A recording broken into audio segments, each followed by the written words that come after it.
قربان جائیں اپنے نبی پر کہ ہمارے نبی نے اپنی امت کو رمضان میں رہ جانے والی کوتاہیوں کی تلافی کے لیے، رمضان میں کوتاہیاں جو رہ جاتی ہیں اس کی تلافی کے لیے ایک اور راستہ بھی بتا دیا ہے، اور وہ اعتکاف ہے۔ اعتکاف ہے ہمارے نبی کی سنت دائمہ، سنت مستقلہ، سنت مستمرہ ہے کہ آپ علیہ السلام رمضان کے آخری 10 دن کا اعتکاف کرتے تھے، یعنی 20ویں روزے کی مغرب سے پہلے پہلے مسجد میں تشریف لے آتے تھے اور آ کے مسجد میں ہی رہتے تھے۔ عید کا چاند دیکھنے تک آپ مسجد میں رہتے تھے۔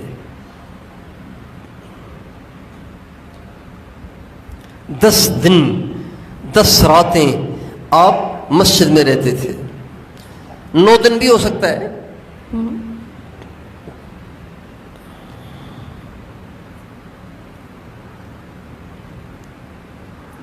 رمضان کے آخری عشرے کا جو اعتکاف ہے وہ 2 حج اور 2 عمروں کے برابر ہے۔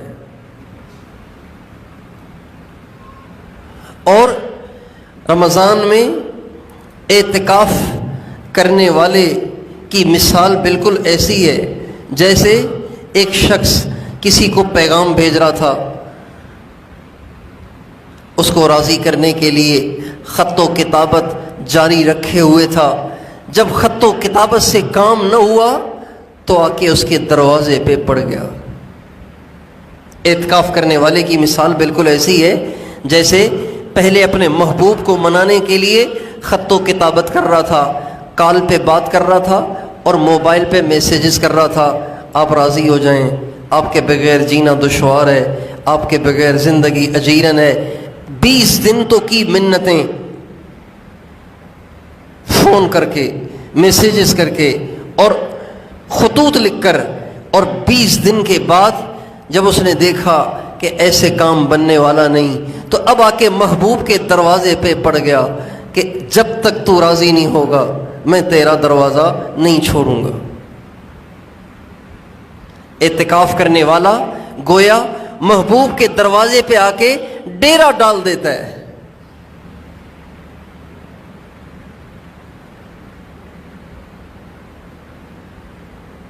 ڈیرا ڈال دیتا ہے کہ یا اللہ اب تو آ کے تیرے دروازے پہ بیٹھ گیا ہوں، اب تو معاف کر دے اور اب تو راضی ہو جا۔ ہمارے نبی کا ارشاد ہے المعتکف یعتکف الذنوب، جو اعتکاف میں بیٹھتا ہے پہلا فائدہ اس کا یہ ہوتا ہے کہ وہ گناہوں سے محفوظ ہو جاتا ہے۔ 10 دن گناہوں سے محفوظ، زندگی کے ایسے ایام قیامت کے دن سرخروئی کا باعث بنیں گے جو دن گناہوں سے پاک ہوں۔ قیامت کے دن زندگی کے وہ ایام زندگی کے باقی ہزاروں ایام میں چمک رہے ہوں گے جو گناہوں سے پاک ہوں گے، سرخروئی کا باعث ہوں گے، خوشی کا باعث ہوں گے،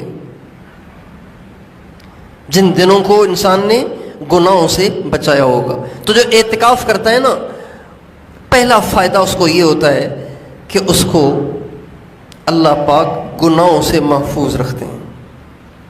نمازیں ساری پابندی سے پڑھے گا، قرآن پاک تلاوت کرتا رہے گا، مسجد کا ماحول فرشتوں کا ماحول ہے، فرشتوں کی صحبت میں رہے گا، فرشتوں کی صحبت میں رہے گا تو فرشتوں کی صفات اس میں منتقل ہوں گی۔ ذکر کرے گا، درود پڑھے گا، بہت سارے کام انسان ماحول کی وجہ سے کر لیتا ہے، بغیر ماحول کے نہیں کر سکتا۔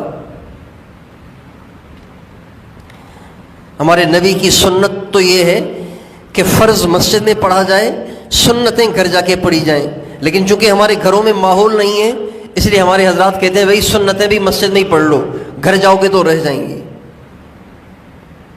تو بہت سارے کام آدمی ماحول کی وجہ سے کر لیتا ہے۔ اور پھر ہمارے نبی نے فرمایا ایک تو وہ گناہوں سے بچا رہتا ہے، دوسری بات یہ کہ اس کو ان ساری نیکیوں کا اجر ملتا ہے جو نیکیاں اعتکاف میں بیٹھنے کی وجہ سے وہ نہیں کر سکتا. مثلا کسی جنازے میں شرکت کر لی، کسی جنازے میں شرکت کرنا، کسی بیمار کی بیمار پرسی کر لینا، ماں باپ کی خدمت کر لینا، بیوی سے حسن سلوک کر لینا، بچوں سے پیار کر لینا،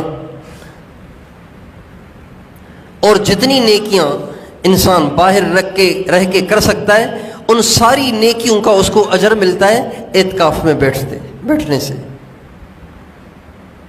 کتنی یہ زبردست بات ہے. بیٹھا ہوا ہے مسجد میں اور باہر کی ساری نیکیاں کما رہا ہے. اور پھر اعتکاف کا ایک فائدہ یہ ہے کہ اعتکاف میں بیٹھنے والا شب قدر کا اجر تو پاتا ہی پاتا ہے.